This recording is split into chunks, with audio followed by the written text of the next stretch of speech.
ils ont donné naissance à l'UCAO, l'Union centrale des coopératives agricoles de l'Ouest. En 1958, les deux coopératives, chez les Bamileke et chez les Bamoun, ont fusionné, ont donné naissance à l'UCAO. Comment l'UCAO fonctionne? L'UCAO fonctionne parce que les coopératives sont dans tous les départements de l'Ouest. L'UCAO a ce qu'on appelle le conseil d'administration qui a 70 membres. Et les 70 membres sont recrutés comment? Sont recrutés par les autres coopératives de Banganté, des Hauts Plateaux, de la Mifi, de la Menois, de Bamoutos et du Noun. Par une péréquation, on va prendre environ 11 personnes, on va mettre à l'Assemblée générale. C'est ça qui va constituer l'Assemblée générale de l'UCAO. Parmi les membres de l'Assemblée générale de l'UCAO, on va en retirer, on va élire 7 personnes qui vont être au bureau exécutif. C'est eux qui vont diriger l'UCAO au quotidien. Et la France, dans la même longueur d'onde, a trouvé l'UCAO un représentant au port du Havre, la maison Franck Cavana, qui représente l'UCAO en France. L'État du Cameroun n'existe pas encore.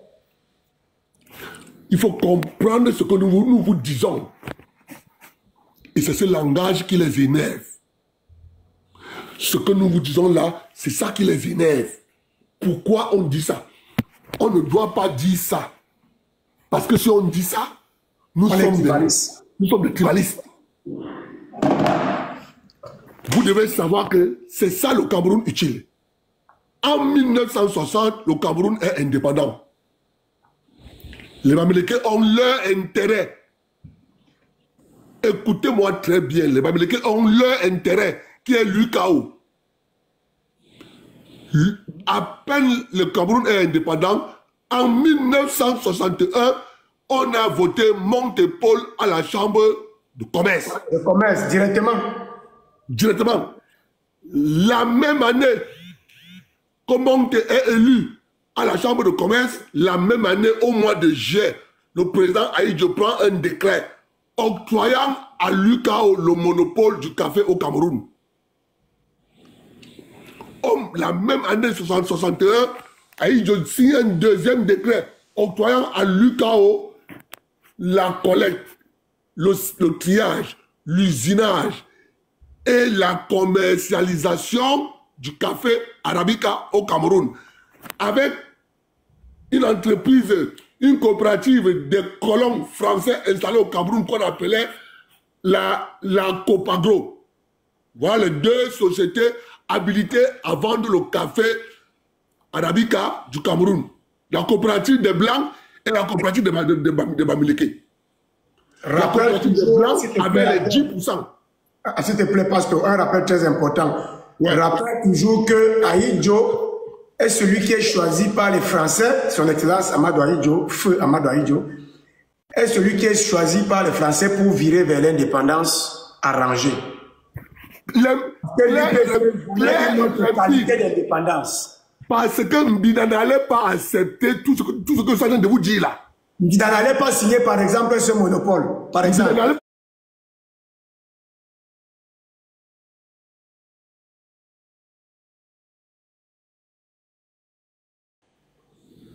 Mbida allait poser la question claire et nette. On a donc préféré enlever Mbida pour faire passer les deux décrets. Le décret signé au mois de juillet et le décret signé au mois d'octobre. Mbida, Premier ministre, Mbida allait poser la question à M. Odjoula ou bien à M. Roland Pré, monsieur, où est la coopérative des Bantous? Et là, les choses allaient coincer. Ils ont bien compris qui était Mbida, qu'ils avaient en face d'eux. Ils ont préféré évincer Mbida avant que tout cela n'arrive. Ce Cameroun dont nous vous parlons, vous ne pouvez que la voir sur nos panels. Vous n'allez pas la voir ailleurs. Même dans les médias camerounais, vous n'allez pas la voir. Ce Cameroun dont nous vous parlons aujourd'hui, vous n'allez pas la voir ailleurs. C'est ça la vérité. Les gens n'aiment pas qu'on dise ça. Vous voyez donc, on part à l'indépendance avec un groupe qui a déjà ses intérêts, qui sont déjà en porte-à-faux avec les intérêts de la République. De la République, et ils ont déjà des intérêts particuliers. Particuliers. C'est pour eux.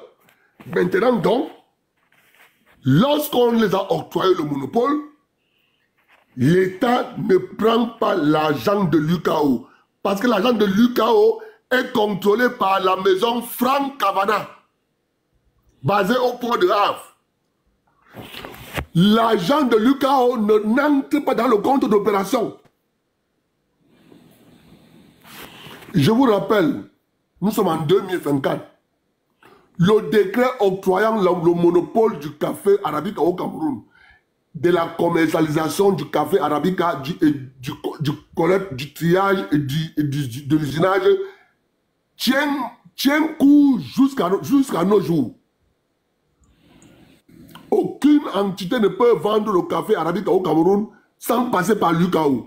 Sans passer par l'UKO, oui. Ce décret vos forces de loi. Vous comprenez? Voilà le Cameroun qu'on vous cache. Quand vous les entendez pleurer, oh, les devises, posez-leur la question, où sont les devises de l'UKO? Vous faites quoi avec? Ils ne se sont pas contentés de rester avec les devises de l'UKO. Ils ont pris les devises du cacao, les devises du bois, les devises du contreplaqué, les devises du beurre de cacao, les devises du chocolat, du cacao. Ils ont pris les devises de l'EVA, ils ont pris les devises de la banane, ils ont pris les devises de l'ananas, ils ont pris les devises de l'huile de palme, ils ont pris toutes les devises entre les mains. Il ne restait que le pétrole et le gaz. Tout ce que vous voyez au Cameroun, à l'heure où je vous parle, ça concourt à récupérer le pétrole et le gaz qui est resté entre les mains de M. Biya. Le reste, c'est sous le contrôle de Bamileke. Le Cameroun utile qu'est les Bamileke. Tout le reste des devises, c'est entre leurs mains. Mais ils ne peuvent pas vous dire ça. Mais ils vous disent qu'il manque de routes. Ils vous disent qu'il manque des hôpitaux. Et pourtant, on construit ces choses avec les devises. Et ils veulent nous faire croire qu'on ne doit pas parler. Mais les amis, vous faites une grosse erreur. On va parler ça tous les jours.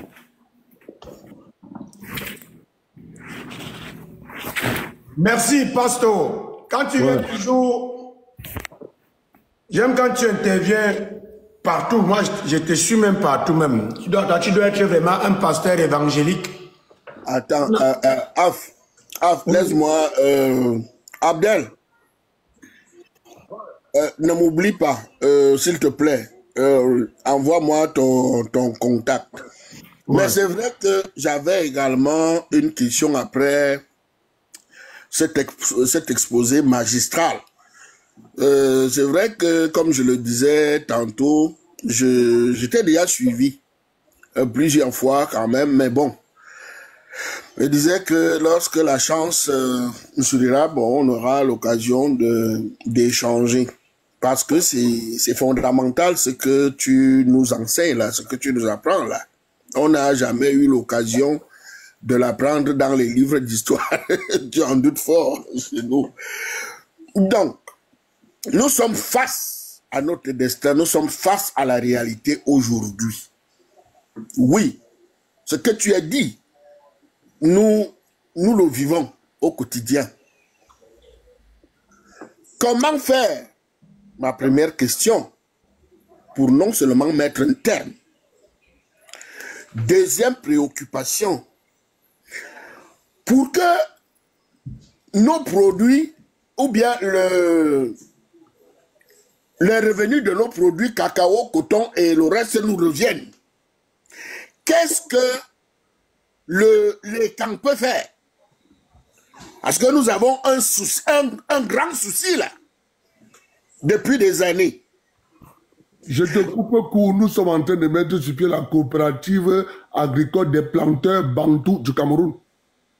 Et nous allons dire au président Biya de nous signer le monopole pour vendre notre cacao, de collecte, de commercialisation de notre cacao. C'est simple, on va faire la même chose. Biya va signer. Il n'y a pas de choix.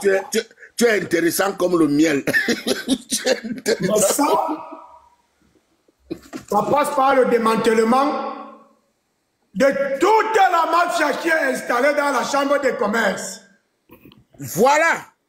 Docteur Afana, dès que Paul Biya nous a déjà signé le monopole du cacao des Bantous, c'est fini, la chambre de commerce, elle est neutralisée. Dès que Paul Biya nous a signé le décret, mon frère, écoute-moi, nous on a dit qu'on est couché sur les gens là.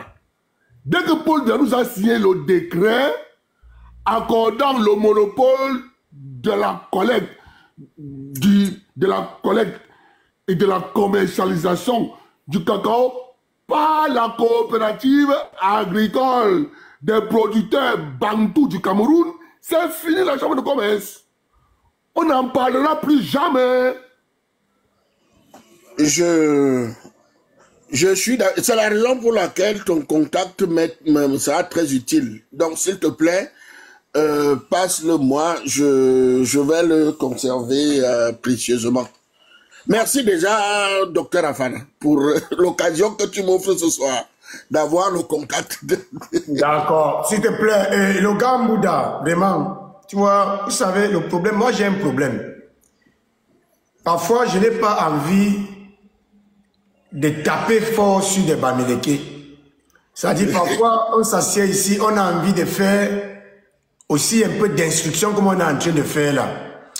Rappeler à nos compatriotes que pendant que depuis 1922, c'est-à-dire quand le Cameroun était entré sous mandat, les Bamileke ayant coopéré, ou comme d'habitude, ils connaissent bien trahir les gens, comme ils ont volé le bâton de Moïse, etc., étaient déjà des populations libres depuis 1922,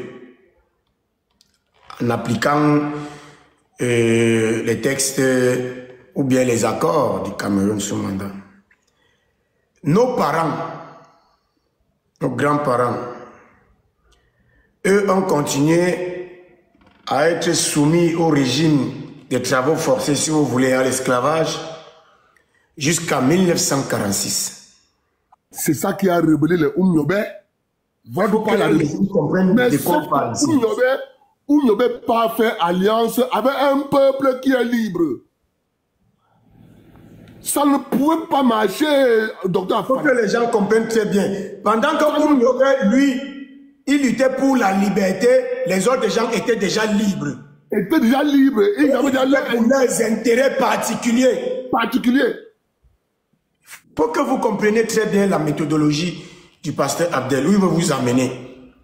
C'est aussi le moyen de vous appeler ou de solliciter votre indulgence envers nos parents. Quand vous dites là, mais nos parents, non. Nos parents ont accepté vivre ensemble avec des gens qui ne partageaient pas le même idéal de république. Jamais de la vie. Ils n'avaient pas la même lecture de c'est quoi la république. La république pour les Bamileke, c'était l'opportunité finalement de ne plus trop dépendre du français dans leurs intérêts économiques. Donc de créer un rapport de force avec les marchands français.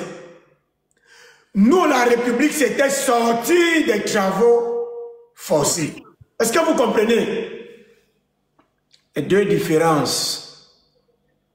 C'est pourquoi nous, on était enthousiastes de la liberté et on s'est fié donc à cet État. On s'est dit que l'État va résoudre tous nos problèmes. Il y avait nos compatriotes sans foi ni loi. Je cite le ministre Aïssim Vodon dans un de ses arrêtés. il y avait nos compatriotes sans foi ni loi pour qui la République était enfin l'opportunité de traiter économiquement avec le français, pas d'égal à égal, mais plus ou moins de tirer encore un peu plus la couverture de leur côté. C'est ce qu'on appelle le Donc, Cameroun. on va bien écrire un livre sur ça pour donner à la prospérité de nos petits-enfants qui viennent derrière nous. Parce que tu vois, même quand on parle de ça, les gens sont surpris. Ah oui, les gens sont surpris de la réalité. Il y a même sur pied la commission d'écriture de l'histoire du Cameroun, on boycotte la commission. On a nommé le professeur à Boileau l'autre jour. Non, on a boycotté ça. On a même refusé de déclasser les archives. On l'a même empoisonné. Il est mort. D'ailleurs, la France avait fait marche arrière. Pourquoi la France voulait déclasser les archives. Ils ont fait marche arrière. Mais les archives, on va les trouver. La quantité qu'on a déjà est suffisante. Donc, on a déjà, ça remonte tout le puzzle de l'histoire du Cameroun. Voilà ce qu'on les contradictions et le mensonge. Le caillou dans la chaussure. C'est ça le caillou dans la chaussure. C'est de ça que parlait le colonel Lamberton. Le caillou dans la chaussure, c'est ça. Ouais. On va approfondir. Il y a le goudron qui est monté, il y a Cori Bleu qui est monté. Le goudron, de temps en temps, tu as des explications profondes et méthodiques. Donc, je préfère passer la parole d'abord à Cori Bleu. D'abord, elle se démute, je pense que c'est pas un nom ou une femme. Moi, je ne sais pas vraiment. Ici, là, nous, on se connaît. Bon, Cori Bleu, démutez-vous et présentez-vous, s'il vous plaît. Oui, bonsoir docteur, merci de l'occasion que vous me donnez de monter sur votre panel. Je vous suis très souvent en bas. C'est vrai que par rapport à mon identité, moi c'est Michel Oloko. Je suis ressortissant du Mbam, plus précisément Yambassa, à quelques kilomètres. Donc tu me dois. J'ai fréquenté le lycée classique d'Ombessa. Voilà, mon professeur s'appelait Mpele Valentin. Justement. J'habitais à côté de Dallas. Tu connais la petite boîte de nuit Dallas? C'est vrai que je ne suis pas d'Ombessa. Moi, je suis de Bukito. Je suis de Yamben, à quelques kilomètres de Bukito. Ça fait plaisir de savoir que tu es là. Ok, merci. Déjà, moi, je suis monté sur le panel parce que je vous suis très souvent. Je suis le grand frère l'aîné Abdel et tous les autres sur les débats et toute la sensibilisation et le fait que vous êtes en train d'édifier pas mal, bon nombre de Camerounais comme nous, surtout ressortissants de la forêt, sur les réalités et la vraie histoire de notre pays. Parce qu'il y a beaucoup de choses que c'est vrai, on a étudié en partie à l'école, mais aujourd'hui on se rend compte que c'était juste pour nous faire réfléchir dans le sens qu'ils avaient décidé. Et actuellement, nous voyons qu'il y a beaucoup de choses qui ne sont pas celles qu'on nous avait relatées ou on avait lues dans des livres. Et ce que vous êtes en train de faire, vraiment, moi, je suis monté parce que je voudrais déjà vous apprécier et encourager cet élan-là. Et surtout, j'ai beaucoup écouté le grand frère Abdel tout à l'heure et vous d'abord dans la première partie, le discours aussi de notre Premier ministre. Et c'est là, en conclusion, je me rends compte que s'il y a déjà des initiatives ou alors des discours comme celui que j'ai entendu du Premier ministre, ce sont des signes qui nous montrent que le Cameroun ou alors nos dirigeants, certains et notre patriarche pensent et ont travaillé pendant longtemps pour que nous soyons vraiment souverains, malgré tout ce que nous avons et toutes les difficultés qu'ils pouvaient rencontrer avec toutes ces alliances qui ont été faites depuis les 1922, en passant par les indépendances arrangées. Nous comprenons que, moi je comprends particulièrement que notre patriarche et beaucoup ont travaillé pour que le Cameroun aujourd'hui, dans la mentalité, nous puissions reconnaître que l'État dont vous parlez là, qui est le vrai Cameroun, c'est pas ce Cameroun où il y a des intérêts divisés ou bien il y a des personnes derrière qui sont là pour leurs propres intérêts. C'est un État que des gens ont pensé, eux ils ont pensé pour tous les Camerounais. Donc aujourd'hui, Moi, je vais juste chuter là pour mon premier jet parce que je suis véritablement monté pour pouvoir écouter et vous remercier déjà de ce que vous faites là, parce que vous nous édifiez beaucoup.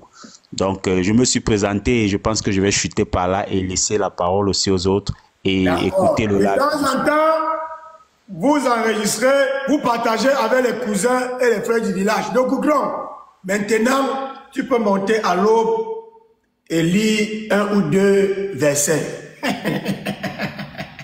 Merci beaucoup, Frangin, merci.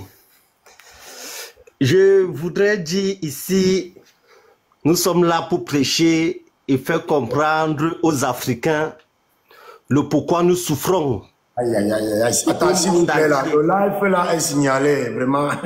On m'a dit que je dois compléter les figures là. Qu'est-ce qui se passe encore vraiment? Continue le gros, s'il vous plaît. Protégez le live là, s'il vous plaît. Bloquez les parties là-bas. Ce sont les quand je prends toujours la parole, c'est toujours comme ça. Les gens ont peur. Ouais, nous souffrons de 2 mots, voire 3 mots. Nous avons d'abord le premier mot que nous souffrons jusqu'à aujourd'hui, c'est la loi cadre de Gaston Defferre, qui a été imposée aux Africains. Et la pseudo-monnaie, le franc Poincaré, qui était l'ancien franc français qui a été imposé aujourd'hui, que nous appelons le franc français. Et le code indigénat, qui n'est jamais parti. Et il faudrait le pourquoi je vais dire le code indigénat. Vous voyez, ce code permettait d'infliger des amendes, d'emprisonner des Africains sans même qu'ils aient parole. Ce code s'applique comment aujourd'hui sur nos États? Vous allez voir, c'est que nos États, quand on dit les amendes, les prisons, c'est quoi? Nos États sont, parce que ce n'est pas encore fini, parce qu'à l'époque, c'était de verser dans le trésor français 75% de leurs devises. Voilà une arnaque du code indigénat. Il faudrait que les Camerounais et l'ensemble des Africains le comprennent. Et la loi cadre de Gaston Defferre, c'était aussi une arnaque qui faisait semblant de vous donner votre autonomie en gardant le monopole.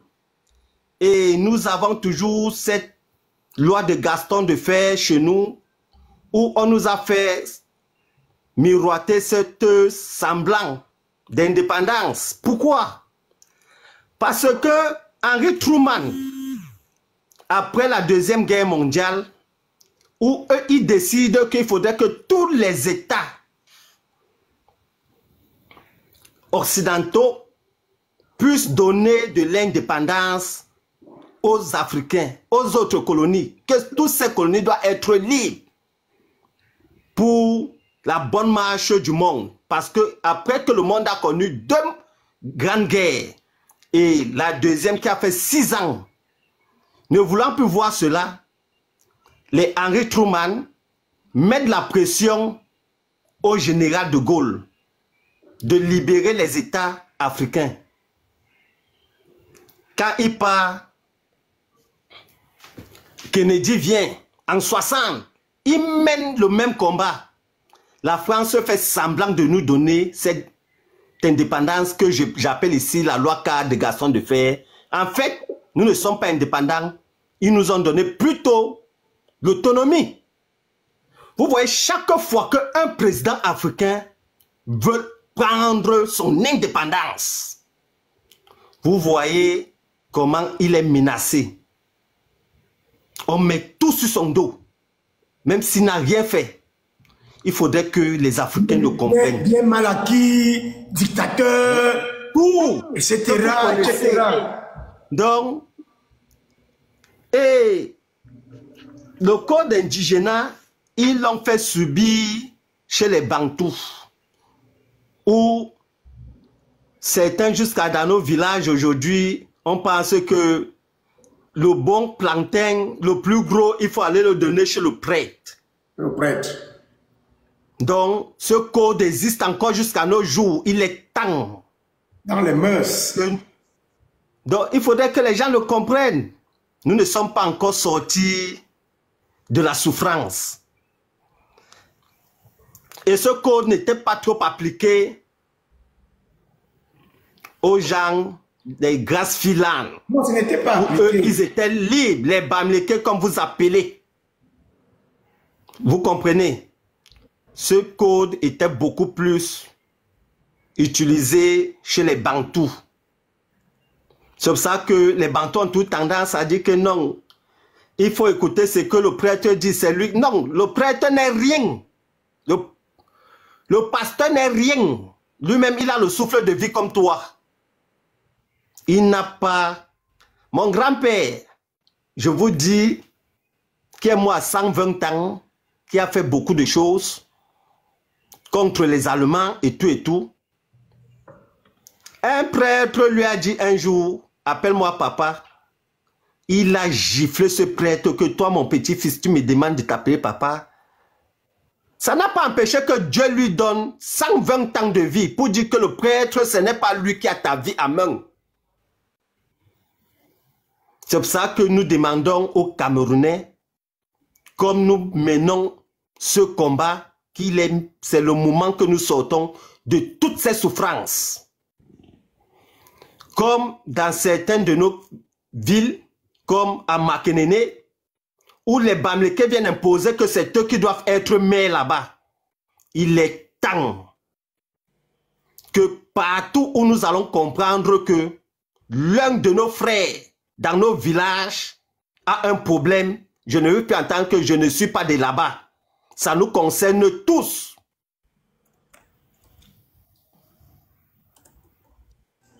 À fond la caisse avec cette idée. Donc ça nous concerne tous. Si les gens de Makenene ont un problème parce qu'ils veulent diriger leur village et que les autres, les Bamileke, viennent dire que c'est nous, avec la complicité de certains sous-préfets, nous devions nous lever, nous tous, aller dire non à les postures. Que chacun aujourd'hui, c'est l'exotochtone. Chacun chez lui, l'exotochtone. C'est facile. Je sais pas, vous jouez avec les oui, c'est l'exotochtone. Et rien que l'exotochtone qui doit diriger leur village, leur région, leur ville. Parce que chacun a un village. Chaque Camerounais a un village, a une ville, a une région. Ça va permettre le vrai, je dis bien, le vrai et le durable vivre ensemble. Nous ne voulons plus ces bêtises.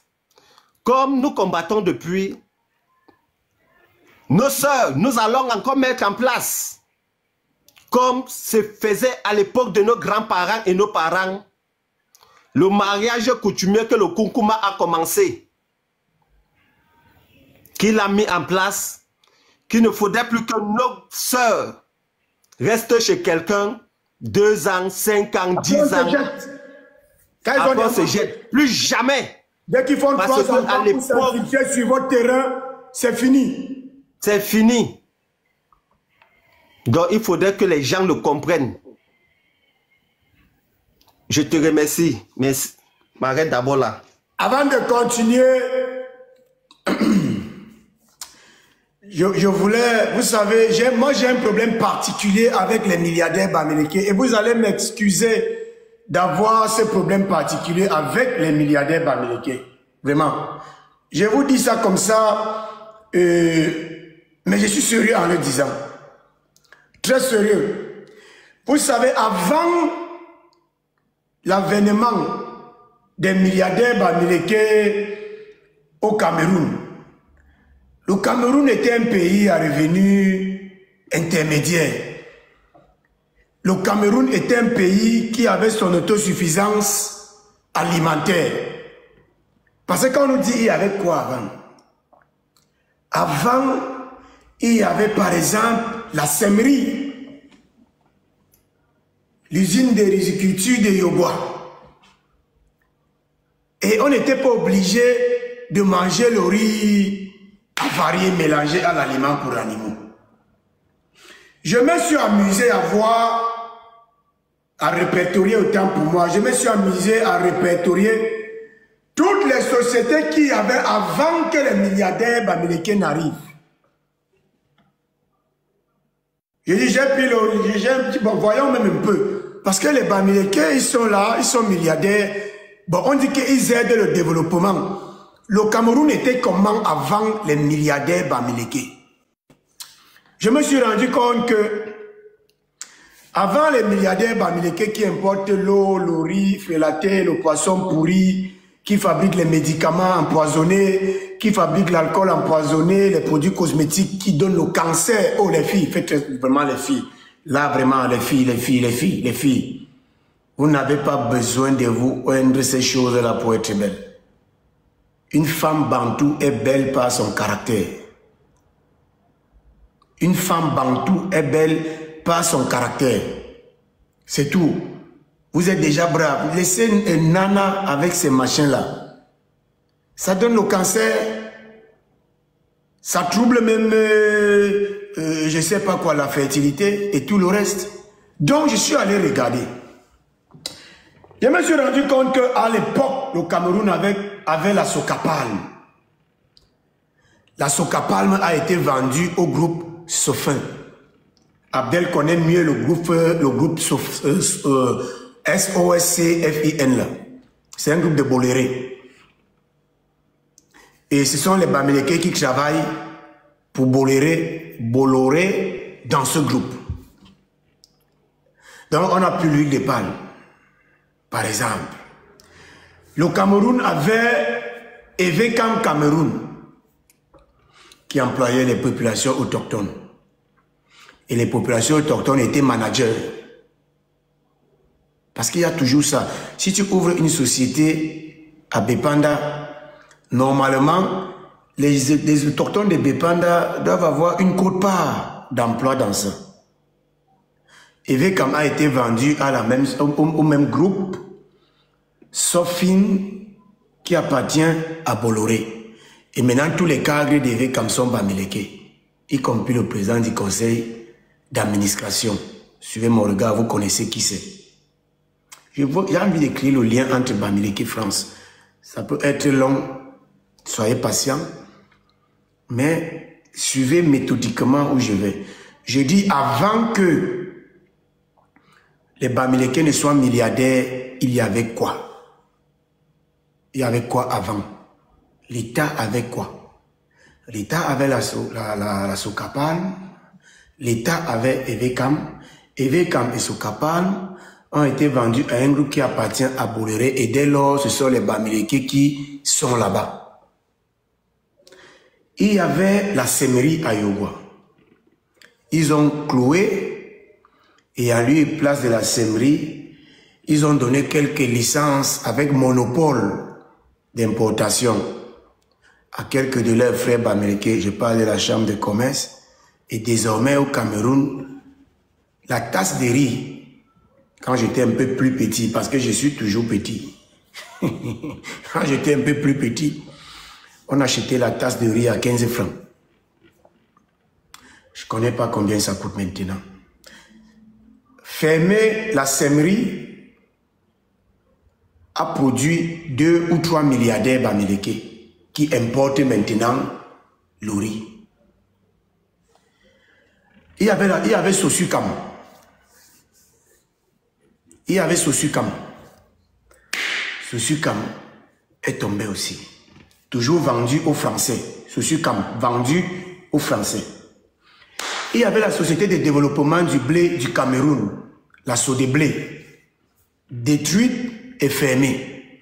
Après ça, quelques Bamileke ont obtenu la licence avec monopole de la chambre de commerce et ils nous importaient la farine et ça a produit 4 ou 3 milliardaires bamileke. Donc nos malheurs des Camerounais produisent les milliardaires bamileke.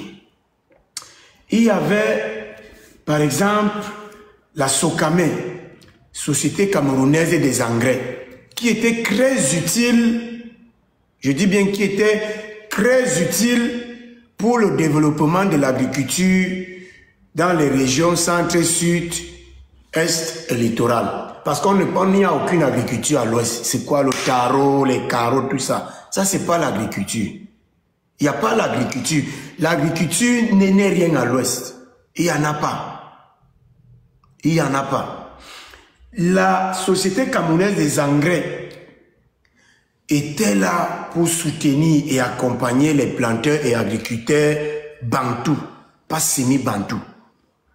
Pas les carottes, pas le taro. Le cacao, la banane plantain, le manioc et beaucoup d'autres choses. Ça a fermé. La Chambre de commerce a donné l'agrément à un Bamileke dont je vais taire le nom, vous le connaissez très bien. Il a commencé à importer les engrais et il est devenu milliardaire. Devenu milliardaire. Il y avait la Camship, la Cameroon Shipping Line. Cameroon Shipping Line, la Camship, Congèle Cam en sait quelque chose. C'est fermé. Quand on a fermé Camship, après Camecrus, Congèle Cam est devenu milliardaire. Je vous dis d'où viennent les milliardaires. Il y avait la Cameroon Sugar Company, la Camsuco, fermé aussi. Le Centre d'assistance nationale aux petites et moyennes entreprises, le CAPME, a été fermé et on a plutôt donné la gestion des centres agréés à la Chambre de commerce. Simplement, Chambre de commerce. Il y avait Cellulose du Cameroun, Cellucam, fermé. Il y avait la caisse d'épargne postale et la direction générale des grands travaux. Tout ça a été fermé. Les Bamileke ont plutôt ouvert les microfinances. La France, je préfère dire la France, a plutôt aidé les Bamileke à ouvrir des microfinances. Donc maintenant, ils contrôlent le monde de la finance. Il y en a beaucoup, hein. La liste est longue. J'ai pris beaucoup de notes quand je lisais là. Il y avait le Midevif, hein? Voilà, la mission de développement des cultures vivrières, fermée. L'Office national de commercialisation des produits de base, Abdel Karim aime parler de ça, l'ONCPB, fermé. L'Office national de participation au développement, l'ONPD, fermé. L'Office national de participation, l'Office national, oui j'ai dit ça, la Régie nationale des chemins de fer du Cameroun, ce qu'on appelle aujourd'hui, vous appelez maintenant ça quoi là, le machin de crin là, Bolloré a renommé ça comment là, Camrail. Ce n'est plus pour nous, c'est maintenant pour les Français et ce sont les Bamileke qui administrent et ce sont les Bamileke qui sont les responsables. Nous on n'est pas intelligents, on ne peut pas être manager et dirigeant et gestionnaire. La Société camerounaise des sacheries, fermée. Société camerounaise de publication, la SCP, fermée. Et il y a un Bamileke qui est devenu très riche. Quand on a fermé CPR et la Société camerounaise de publication, un Bamileke est devenu très riche. Vous connaissez son nom. Il y avait la Société d'études pour le développement de l'Afrique. Parce que le Cameroun était un moteur pour l'Afrique. On pensait l'Afrique à partir du Cameroun. Rappelez-vous que quand on a eu Cameco, personne n'avait rien. Quand on a eu Cameroun Airlines, autant pour moi, personne n'avait rien. Après, la famille Focho a fait ce qu'ils ont voulu faire de Cameroun Airlines, c'est devenu Cameco. On nous a menti que Michel Focho est en prison. Bon, après, de temps en temps, lui, il est dehors. Quand c'est les Bamileke, ils ne sont pas en prison. Bon, on dit que non, c'est l'épuration politique. Quand c'est un Bantou, un Ekang, on dit que non, c'est un gros voleur. Je sais pas. Bon, on se plaint aujourd'hui que Cameco, beaucoup oublient que c'est la famille Focho qui nous a amené à cela. Il y avait la Société d'études pour le développement de l'Afrique, comme je disais. Il y avait la SINEC. Je dis, il y avait la SINEC. Il n'y a plus la SINEC. On importe maintenant même l'eau glacée. Les Bamileke importent l'eau glacée. Il n'y a plus l'eau potable à Yaoundé. Maintenant, on accuse Camwater. Docteur. Vas-y. Ok. Docteur, il faut leur dire que pourquoi on ouvre la Camer. La Camer, on ouvre la Camer parce que on a une compagnie africaine, Air Afrique. Air Afrique. Vous comprenez? Ouais. Quand on ouvre Air Afrique, il y a un combat entre, je pense, Houphouët-Boigny, Bongo et Ahidjo. Exact. Vous comprenez? Ahidjo étant orgueilleux, comme on refuse que on lui donne Air Afrique chez lui, on a les mecs Africains numéro 1 au Gabon, Air Afrique en Côte d'Ivoire. Par orgueil dit, moi je sors donc ma compagnie. C'est là qu'il sort la Camer. Voilà. Merci, docteur. Ne mutez pas, tradition Balen.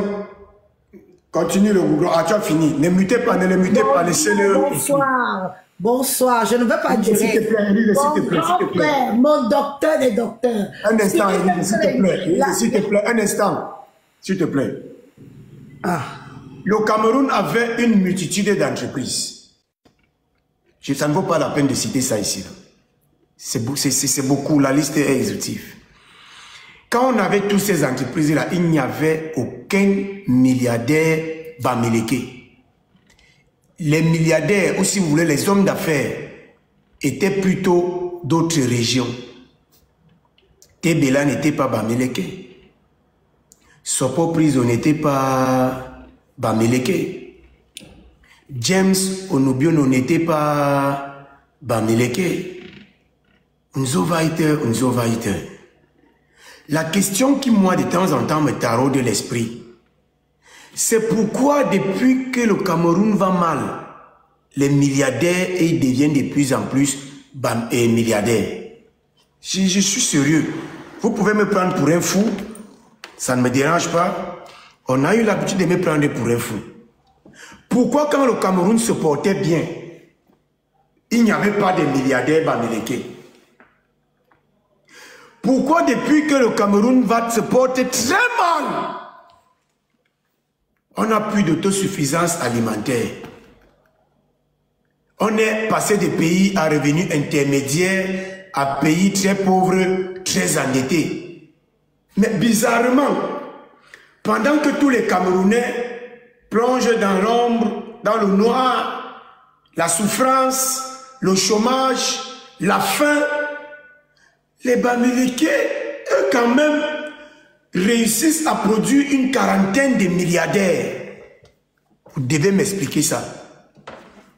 Non, je veux quelqu'un de très intelligent, fut-il Bamileke, même comme je n'aime pas parler avec les Bamileke parce qu'on n'a rien de bon à se dire. Je veux quelqu'un d'intelligent pour m'expliquer à quel moment quelque chose n'a pas marché. Pourquoi, quand le Cameroun était un pays à revenus intermédiaires, quand le Cameroun avait son autosuffisance alimentaire, il n'y avait aucun milliardaire bamileke. Mais depuis qu'on est très pauvre, très endetté, depuis qu'on a faim, il n'y a plus à manger au Cameroun. On mange le riz en plastique, le riz plastique, tout ça là. C'est en ce moment que bizarrement, on assiste à la recrudescence, si vous voulez, à une augmentation exponentielle de milliardaires bamileke. Y aura-t-il un lien? Là, je m'interroge.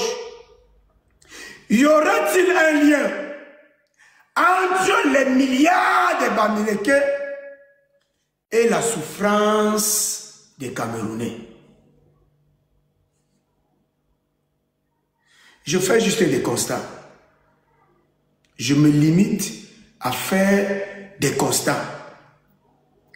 Je constate encore que aucun milliardaire bamileke n'est à l'opposition. Je me limite à faire des constats. Vous allez m'excuser. Je suis un pauvre gardien de la paix qui fait un constat quand il y a eu un accident. Je ne dis pas qui a raison, qui a tort. Je suis en train de constater. Je constate que c'est Bamileke qui crie partout au changement, changement, changement. Je ne vois aucun des 41 milliardaires Bamileke à l'opposition. Je ne vois aucun des 41 milliardaires Bamileke critiquer le régime en place. Pire encore, j'ai constaté via Cameroun Tribune que ce sont les Bamileke qui financent le plus la campagne électorale du RDPC lors des présidentielles et des élections locales, si vous voulez. Je dis ce que je constate via Cameroun Tribune. Les congèles Cam cotisent les 50 millions, les Focho Victor cotisent les 200 millions, les Ngushinge cotisent les 150 millions, les Paul Kemounye cotisent les 147 millions. La liste est là. La liste est là. Prenez les Cameroun Tribune de chaque élection présidentielle. Ils prennent toujours toute une édition pour fixer les quotas de contribution. Je ne sais pas si ce que je dis, vous comprenez. Est-ce que vous comprenez où je veux vous amener d'abord? Il faut d'abord écrire en bas. Est-ce que vous êtes en train de comprendre la méthodologie? Est-ce que vous comprenez où je veux vous amener? Il ne faut pas que je vous amène quelque part et vous ne comprenez pas où on est en train de partir.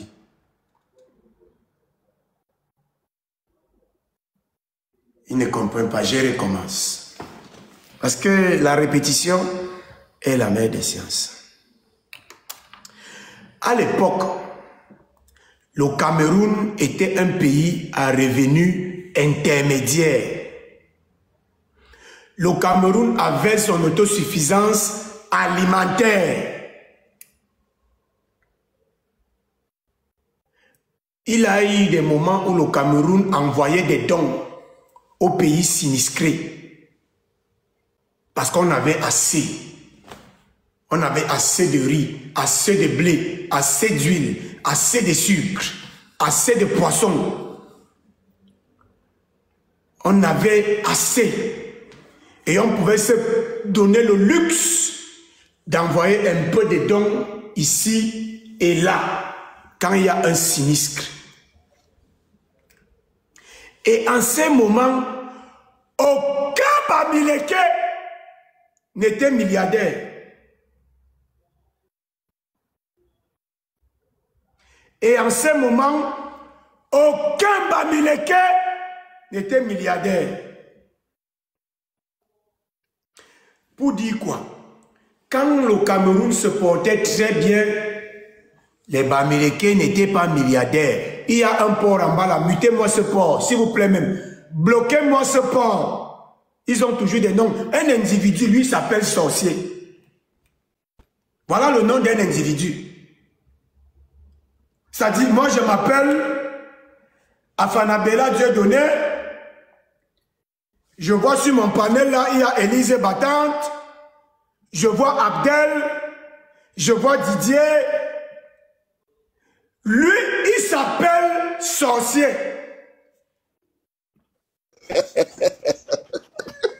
Vous allez m'excuser. Je vous dis, ils ont un problème psychologique.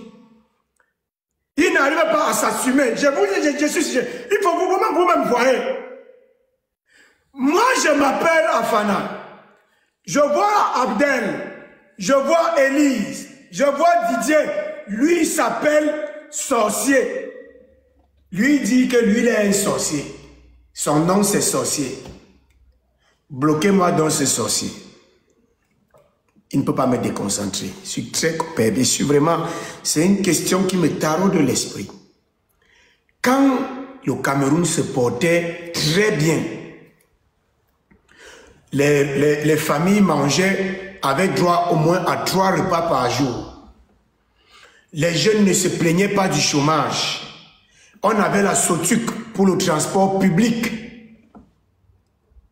Hein? La SOTUC, qui a pris le bus de la SOTUC? Tu faisais le ticket là, 50 francs, ça te faisait rouler une semaine. Tu as ton ticket, tu montes dans le bus, tu pars, voilà. Il n'y avait pas les nids de poules, sinon même les nids d'éléphants, partout à Yaoundé et à Douala.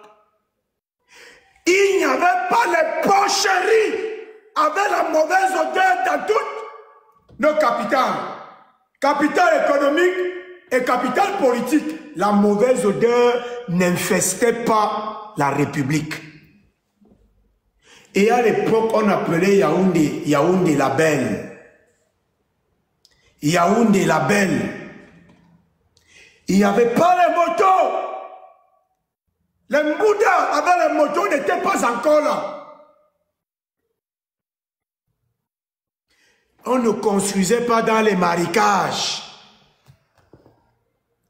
On n'élevait pas les porcs sur 3 mètres carrés derrière la maison. On ne vendait pas les faux médicaments aux Camerounais. En ce moment, il n'y avait pas de milliardaires bamileke.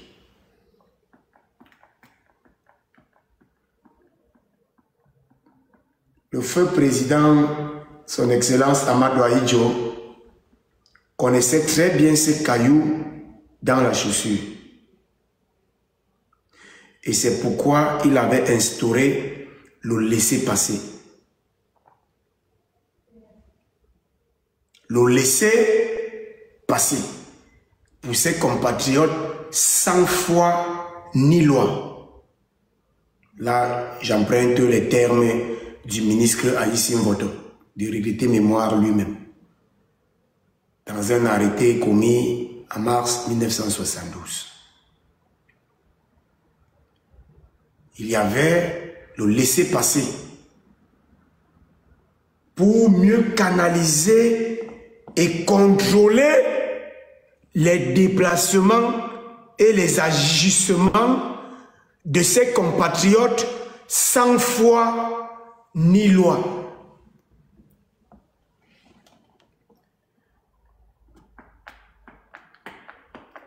Regardez en quoi ils ont transformé Yaoundé.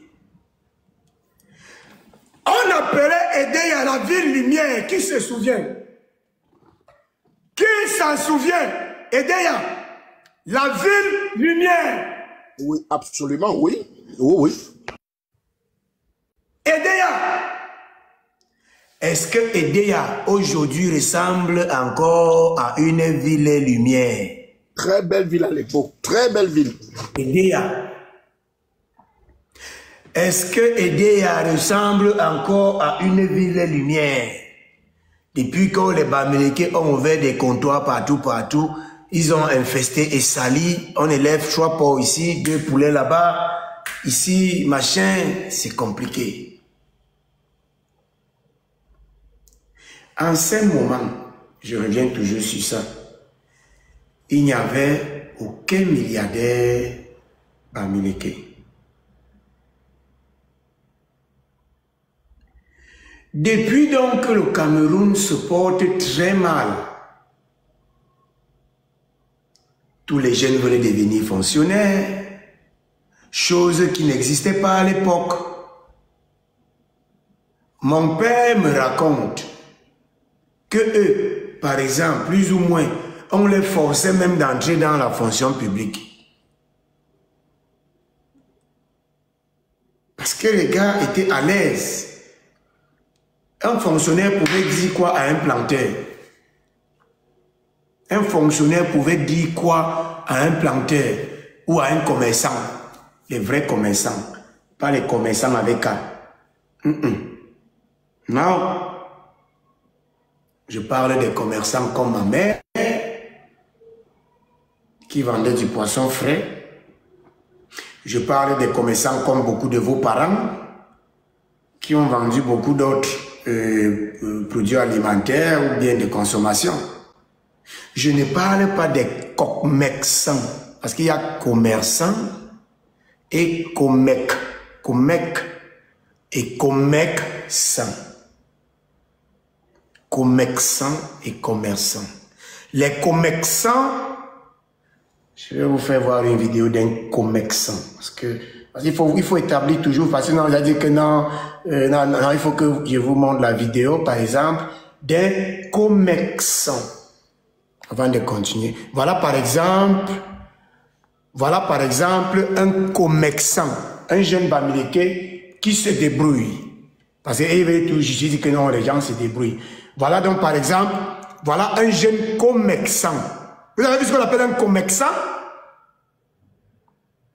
Est-ce que vous avez vu ce qu'on appelle un commerçant?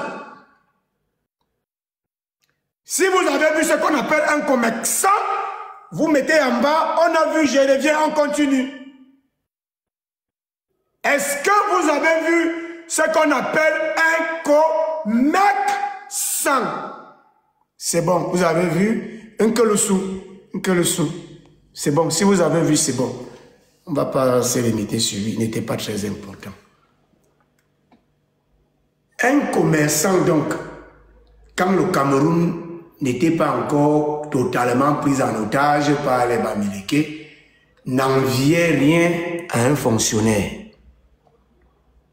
Rien du tout. Mon père me dit toujours, ta mère gagnait plus que moi. Il me le dit tout le temps, en riant.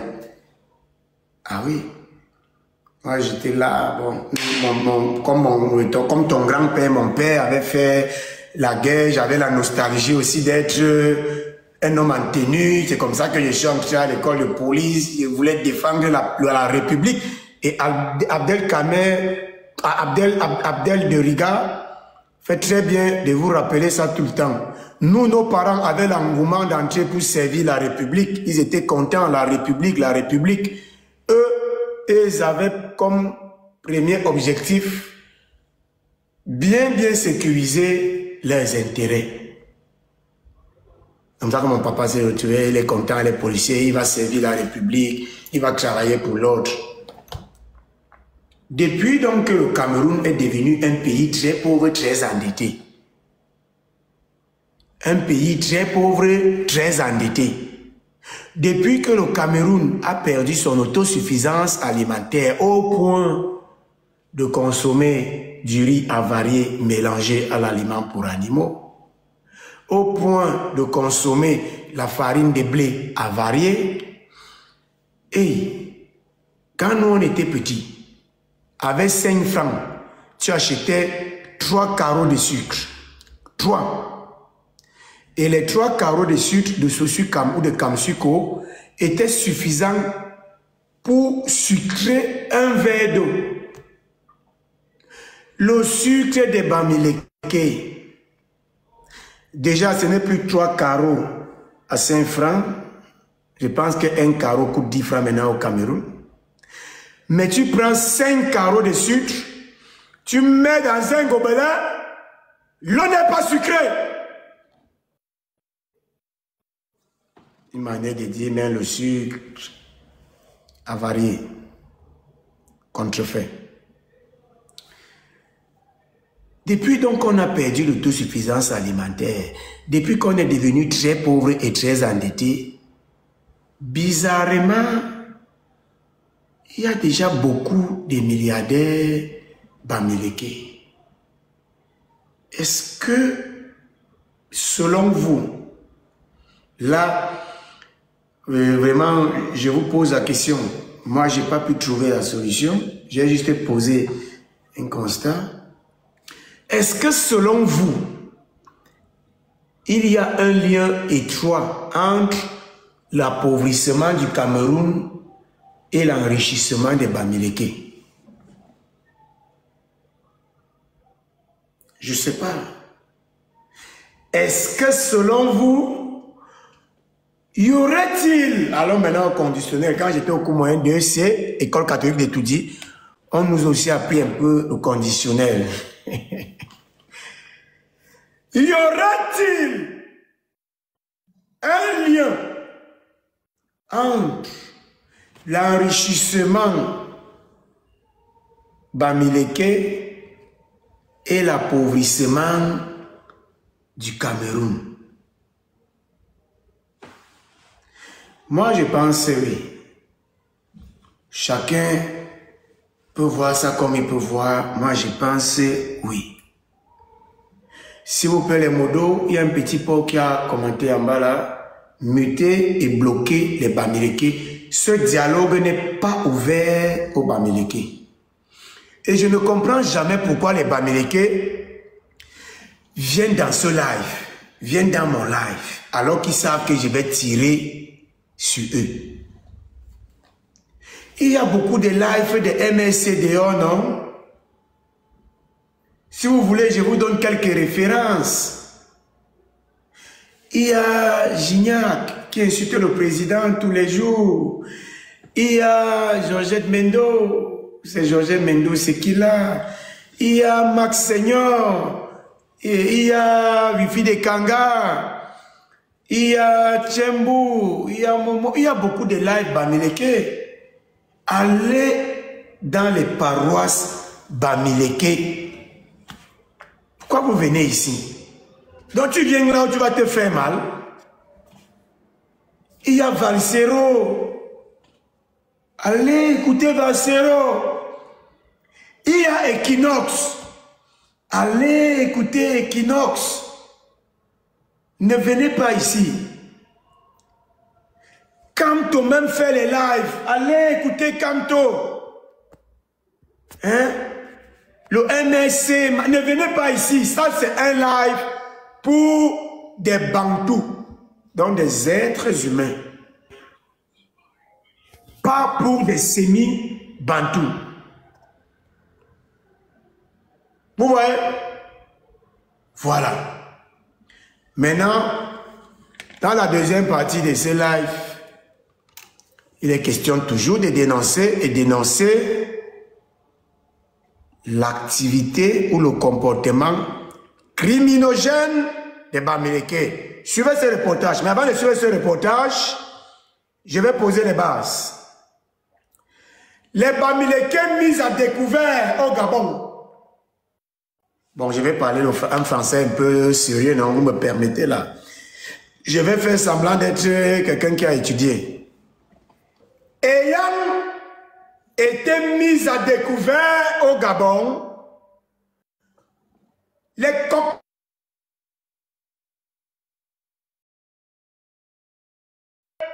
la poudre d'escampette. Je traduis. Depuis qu'au Gabon, on a découvert que les Bamileke empoisonnaient les Gabonais, on a accentué les contrôles et ils sont en train de fuir avec les poisons. Suivez ces reportages. C'est toujours un commentaire de texte. Prenez des notes, soulignez les mots-clés et après, on aura droit à un commentaire de texte. Donc, je vous exhorte à prendre vos stylos pour suivre ce reportage des Bamileke, coq médecins et travailleurs. Et après, on fait le commentaire de texte. Voilà, protégez le live. Les Bamileke pleurent, on signale, ça ne fait rien. Suivez. De 70 places remplies de marchandises et déguisé en transporteur de personnes physiques derrière l'hôtel de police des Boulevards. À bord du véhicule, aucun passager, mais des colis. Il s'agit d'un canal de trafic appréhendé au cœur de la nuit par les forces de sécurité. Nos collaborateurs ont été alertés par un informateur de la présence d'un car de transport de grande envergure qui partait de Kiossi en direction de Kiossi. Le commandant du génie a mis en place un dispositif pour interpeller les 10 véhicules à la sortie de la ville au lieu d'y essayer. Une importante quantité de produits saisis. 2 tonnes de découpe de poulet de porc congelé. 900. Posez café, s'il vous plaît, posez café. Je ne peux pas ne pas souligner d'abord ce qu'il vient de dire. 2 tonnes de viande de poulet périmé. 2 tonnes. Ça, ce n'est qu'un bus qui a été intercepté. Continuons. Après, on va faire un commentaire très dosé et exposé. De sardines, des liqueurs, des vins, des plastiques et bien d'autres produits. Les individus impliqués dans ces pratiques vont assumer leurs actes. Les responsabilités vont être établies. Ce que nous aurons en recherche, c'est de savoir dans le détail quels sont les différents points de ce réseau. Les produits avariés ont été déposés et brûlés dans la fosse de la délégation régionale du Minépia à Mekanac. Nous avons tout mis en jeu pour préserver la santé des populations. Les autorités locales se sont rendues sur les lieux accompagnées des responsables de sectoriels compétentes. Une présence qui marque davantage le suivi des populations et des biens pour une vie harmonieuse. Est-ce que vous voyez un